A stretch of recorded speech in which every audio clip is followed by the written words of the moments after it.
Hello guys and welcome back to another karting video. So in today's video we are analysing two different lap times side by side. One a 25-second lap time and the other, which is my lap time, which is in the top 10 at a 23.9. So just over a second difference. So hopefully these side by side will be able to show you exactly where you're going wrong and where you can improve compared to a faster lap time. So that's enough of that said. We're going to break down every corner. So let's get into it. Yes, hello guys and welcome back to another karting video. So as you can see here, we have the two lap times side by side. So on the left hand side with the white gloves, that is me on my top 10 lap, which was a 23.945, and on the right we have Lewis Hamilton. He is actually called Lewis Hamilton with the red gloves, and he has a 25.080.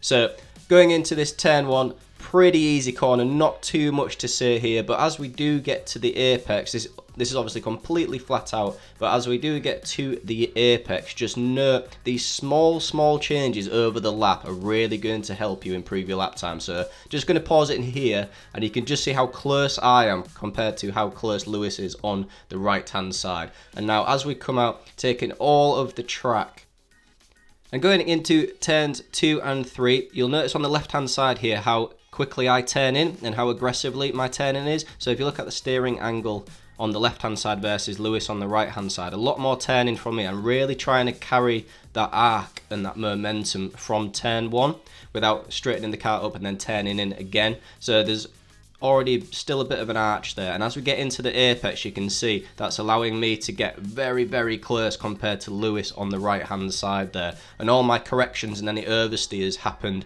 at the beginning or the entry of the corner and not on the exit of the corner, which is really compromising your exit speed. And as we go into this left-hander here, you can see that I'm probably 1 or 2 tenths up at this corner and this apex here. Lewis on the other hand does still take this one quite well. You see he's a little bit close, but I'm almost clipping that barrier there. So going into turn 4, one of the most difficult ones on the track. I think this is very similar on entry. Notice our hand positions have changed. A very aggressive turn in here, but you can see there on the right that Lewis just has not committed and is not confident that the kart is going to get turned in. So I just want to replay that again for you to see. You'll be able to see how planted my steering is, and my steering does not change until we get to the apex of the corner, whereas you can see Lewis is a little hesitant and is correcting it.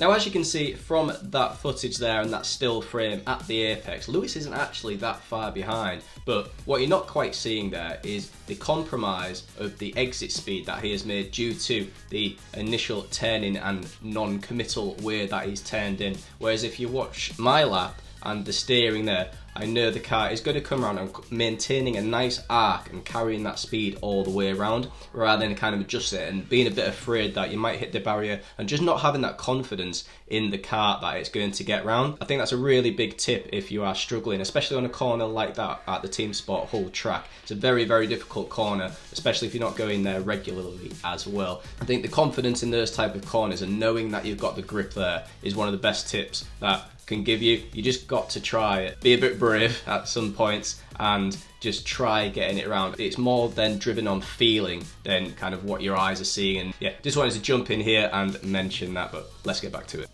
Now as you can see, coming out the corner now, Lewis is making another adjustment to the steering to get it turned in once more, and that's really compromising his exit speed. So you can see here, using the concrete on the ground just as a marker, how far ahead just on that one corner. That there is probably 3 or 4 tenths in itself.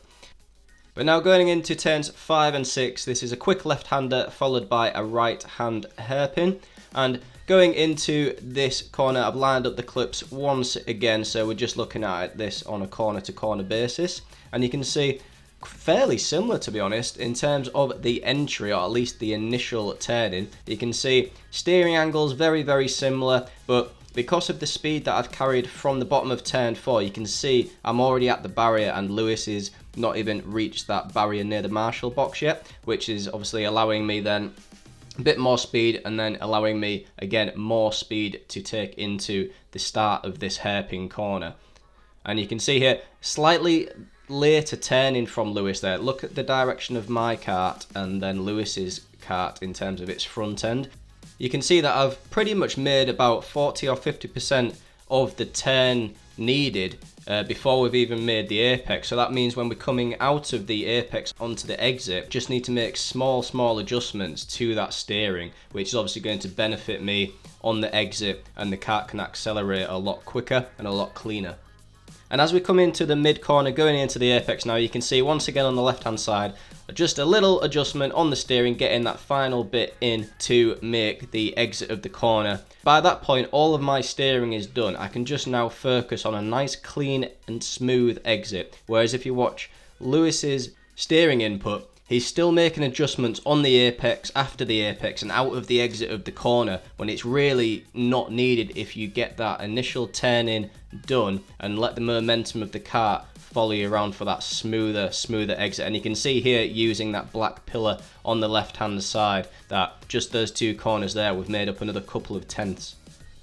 So as you can see there, we've made up another good 2 or 3 tenths coming out of that corner, and this is now going onto a straight part of the track. So really optimizing and benefiting from a good exit from that corner, and that's something that you really need to look out for, especially if you're coming onto a long straight, is getting the best exit you can from that final corner onto the straight. So with Lewis's constant adjustments after the apex and coming out onto the exit, all that is doing is scrubbing off speed, whereas you noticed in my attempt at that corner that it's quite aggressive on the turning, and even using that to scrub off that little bit of speed rather than braking, and then that allows me to take the momentum of the car around the corner and then just use that momentum to carry the curve and the arc around there. So I'm doing very little with the steering coming off the exit.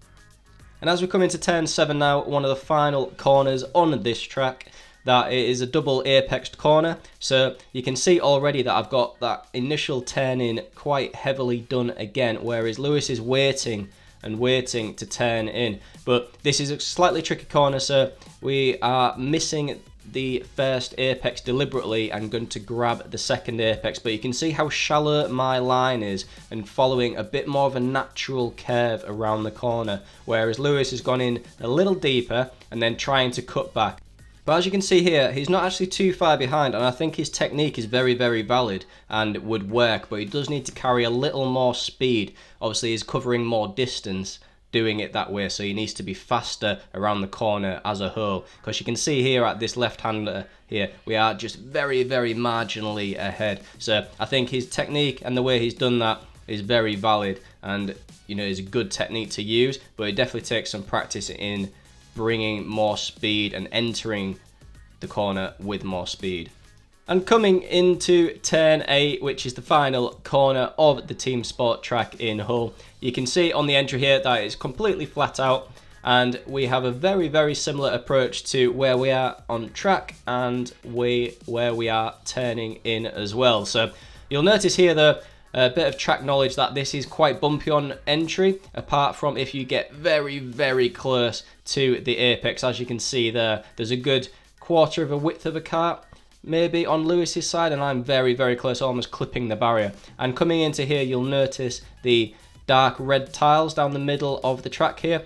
My two outside wheels never pass that line. There's not that much grip there, and obviously you're taking a very wide line and traveling more distance than what is needed, which ultimately ends up in Lewis being quite far away from the apex once again, coming onto the new lap. But now I just want to show you that lap at full speed side by side and show you what a second difference looks like at the end of that lap. So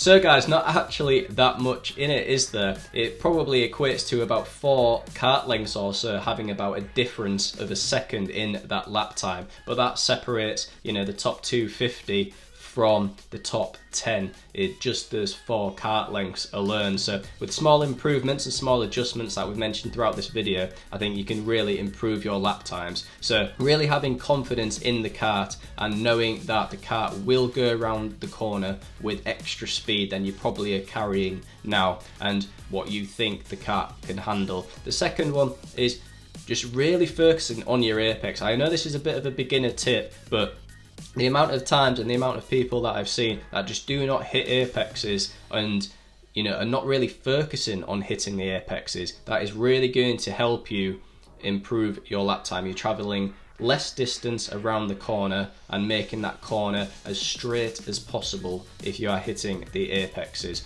and that was going to take a couple of tenths off if you're not doing that anywhere around the track. So that's a really nice and easy improvement that you can make. And then the third one, I think, is just driving on feeling and knowing what a good corner feels like rather than driving on your eyes and your ears. Once you've got that, you know you can take what that feeling is to other tracks and other types of corners. The last one being very, very smooth with your steering. Obviously everybody talks about this throughout all motorsport, but what does that exactly mean? I think for me, as you've seen on this video, I like to get a lot of the steering done quite early on in the corner, and then anything from the apex forward, I am not adjusting my steering. That will promote a better speed out of the corner and get you a better exit onto longer straights and ultimately to a higher top speed at the end of that corner. But if you can do that throughout every single corner that there is on a track, then you are really going to benefit from the additional speed there. So I think being smooth around the corner and trying not to make so many adjustments after the apex is really going to help you improve the speed there as well. So thank you very much for watching, guys. If you have found this video helpful or informative, please drop a like on the video, drop a comment down below if you have any questions, and consider subscribing to the channel. But for now, I'll catch you in the next one.